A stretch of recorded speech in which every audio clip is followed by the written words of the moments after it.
My father sued me for my fortune, but he forgot one secret that destroyed him in court. The courtroom smelled like old wood, dust, and something cold that reminded me of winter mornings. The tall windows let in weak sunlight, but it didn't feel warm.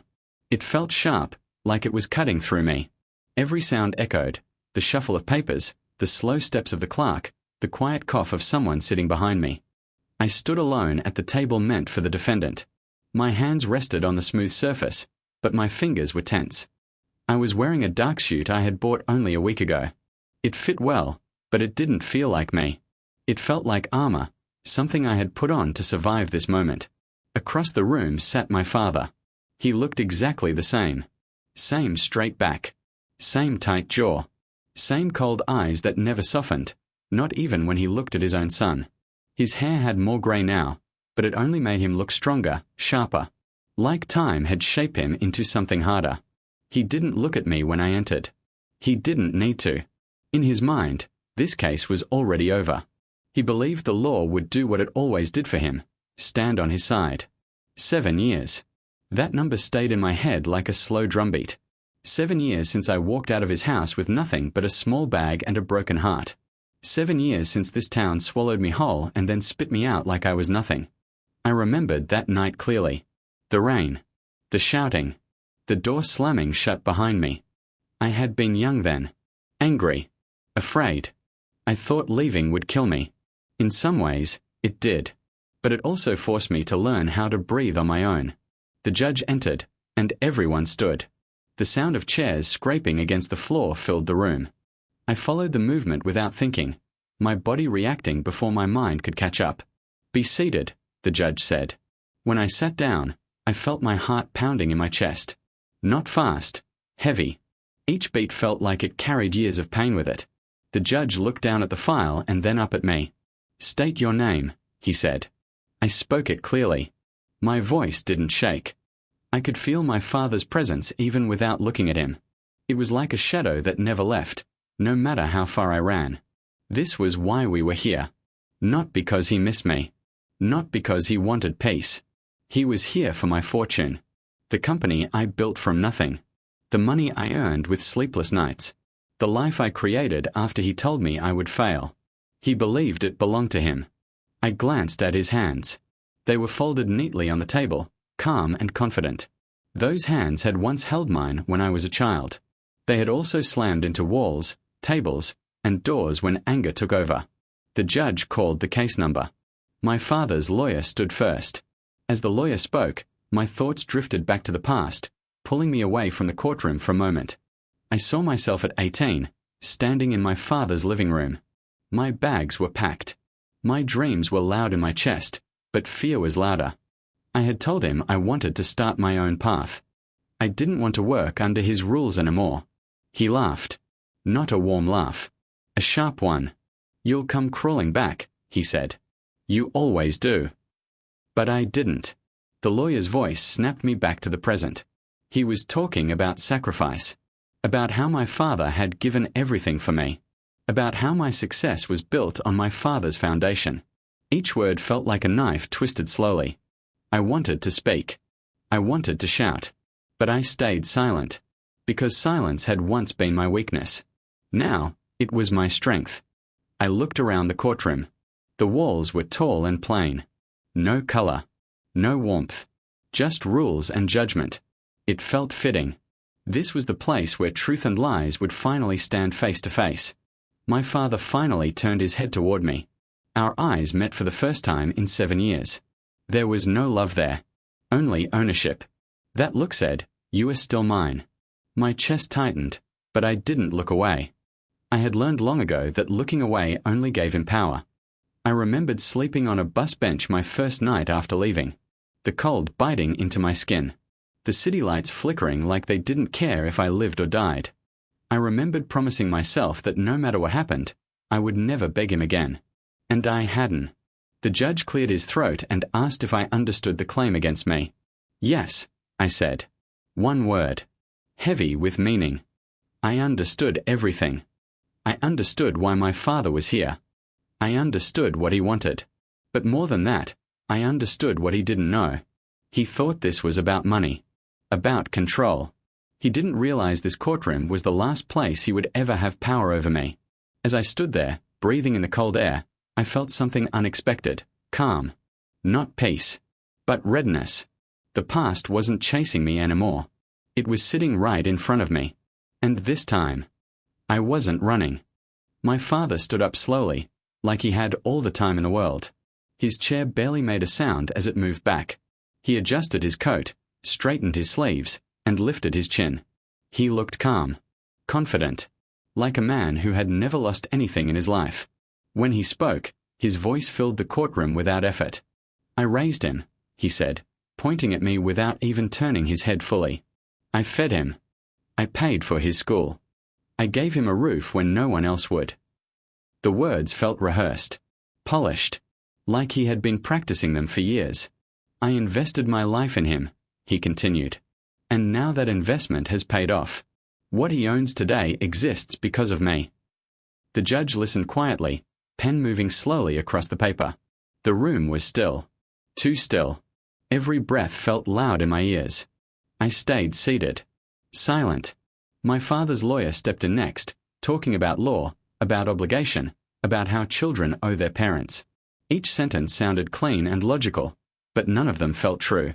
Not to me. As they spoke, my eyes drifted to the floor. The wood was scratched and dull, worn down by decades of footsteps. I wondered how many people had stood here before me, carrying their own pain, their own secrets. A memory pushed its way forward. I was 20, standing in my father's office at home. The walls were lined with awards and framed photos of him shaking hands with important people. I had told him I wanted to start my own business. Something small. Something honest. He didn't even look up from his desk. "You're not ready," he said. "I'll never be ready if I don't try," I replied. That was when he finally looked at me. His eyes were cold then too. "You'll fail," he said. "And when you do, don't come back." The memory faded, but the weight stayed. In the courtroom, my father finished speaking and sat down. He didn't look at me. He didn't need to. In his mind, he had already crushed me. The judge turned to me. "Do you wish to respond now?" he asked. I shook my head gently. "Not yet," I said. A small smile touched my father's lips. He took my silence as fear, as weakness. The judge nodded and allowed the case to continue. As more words filled the room, my thoughts slipped again, this time to the night I left. I could still feel the handle of the door in my hand. Cold. Heavy. I had paused for a second, hoping, stupidly, that my father would stop me. He didn't. I walked into the rain without looking back. In the present, my father leaned slightly toward his lawyer and whispered something. They both smiled. That smile made my stomach tighten. He believed he was in control. But something about him felt wrong. I studied his face more closely now. The tight jaw. The stiff shoulders. The way his fingers tapped lightly on the table, again and again. He was calm, but not fully.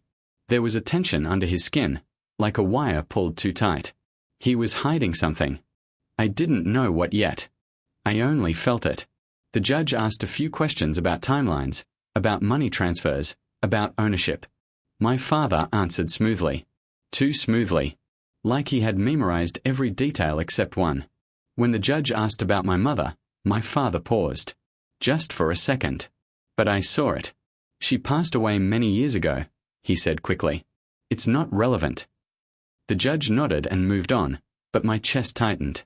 Not relevant. My hands clenched under the table. My mother's face flashed in my mind. Soft eyes, tired smile. The way she used to touch my hair when my father wasn't watching. Another memory surfaced. I was 16. My parents were arguing behind a closed door. I couldn't hear the words clearly, but I heard my mother crying. Begging. My father's voice was low and angry. The next morning, she was gone. He told me she left us. I believed him. 4 years. Back in the courtroom, I lifted my head and looked at him again. He avoided my eyes this time. That was new. The judge asked if there was anything else to add before a short recess. My father's lawyer shook his head. My father leaned back in his chair, satisfied. The judge then looked at me once more. "Mister," he said, "you've been very quiet." "Yes," I replied calmly. Is there a reason? I met his gaze. I believe the full truth hasn't been spoken yet. My father stiffened. The judge raised an eyebrow. We'll hear it when you're ready, he said. A break was called. People stood, stretched, whispered. My father remained seated. He stared straight ahead, his jaw tight now, his fingers no longer tapping. I stood too, slowly, feeling every eye on me. As I turned slightly, I caught my father looking at me, not with anger, not with confidence, but with something close to worry. That was when I knew. He had no idea what I was about to say. And for the first time in 7 years, the power in the room had shifted. The courtroom settled again after the break. People returned to their seats, whispering stopped, papers were straightened. The air felt heavier now, like something unseen was pressing down on everyone inside the room. I remained standing when the judge entered. Please be seated, he said. I didn't move. I would like to speak now, I said calmly. The judge paused, then nodded. Go ahead. I turned slowly toward my father. For a moment, I simply looked at him. Not with anger. Not with hate. Just with clarity. The kind that comes after years of silence. For a long time, I began. I believed everything my father told me. My voice echoed softly across the courtroom. I believed my mother abandoned us. I believed she chose to leave. I believed I was the reason she was gone. My father shifted in his seat. His lawyer leaned toward him, whispering, but my father raised a hand to stop him. I continued. For years, that belief destroyed me. It made me angry. It made me broken. It made me feel unworthy of love. I swallowed slowly. My throat felt tight, but my voice stayed steady. But the truth doesn't stay buried forever. The judge leaned forward slightly. 7 years ago, I said, when I left my father's house, I didn't just leave with anger. I left with questions. My father's eyes were locked on me now. I searched for answers, I said. About my mother. About her disappearance. About the silence that followed. I reached into my jacket and pulled out a thin folder. My hands didn't shake. I found hospital records, I said. Witness statements. A name that never appeared in our family history. A murmur spread through the room. My mother didn't leave us, I said softly. She was forced out. My father stood up suddenly. This is irrelevant, he snapped. He's trying to distract the court. The judge raised his hand. Sit down, he said firmly. Let him finish. My father hesitated, then slowly sat back down. His face had gone pale. She was pregnant, I continued. Not with me, but with another child. Silence fell hard. A daughter. I heard someone gasp behind me. My father hid it, I said, my eyes never leaving him. He hid her birth. He hid my mother's illness. And when complications came, he hid her death too. My father's lips parted, but no sound came out. She died alone, I said quietly, and he erased her and her child from our lives like they never existed. The judge's pen stopped moving. For years, I believed I was alone, I said. That I had no one. That my family ended the day my mother left. I took a breath, but it didn't. I turned toward the judge. The fortune my father is demanding today, I said, does not exist anymore. My father shook his head sharply. That's a lie, he said. He's lying. I'm not, I replied. I opened the folder and handed it to the court clerk, who passed it to the judge. I transferred every dollar, I said. Every share. Every asset. My father stood again, panic clear on his face now. To who? He demanded. I looked at him. Really looked at him. To your other child, I said. His knees seemed to weaken. He gripped the table to steady himself. She's alive, I continued. She grew up without a father. Without a brother. Without the truth. The courtroom felt frozen. I found her, I said. And I chose her. Tears burned behind my eyes, but I didn't let them fall. I didn't give her the money for revenge, I said. I gave it to her because it was always hers. The judge leaned back slowly, absorbing everything.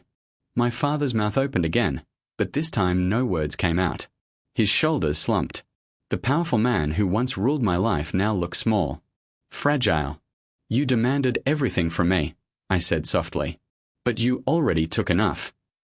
The judge cleared his throat. This court, he said, rejects the claim. My father didn't react. I turned toward him one last time.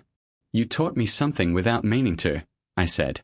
You taught me what kind of man I never wanted to become. He stared at me, eyes empty. I walked past him without another word. As the courtroom doors closed behind me, the weight I had carried for years finally lifted. I didn't take revenge with anger. I took it with truth. And for the first time in my life, I was free.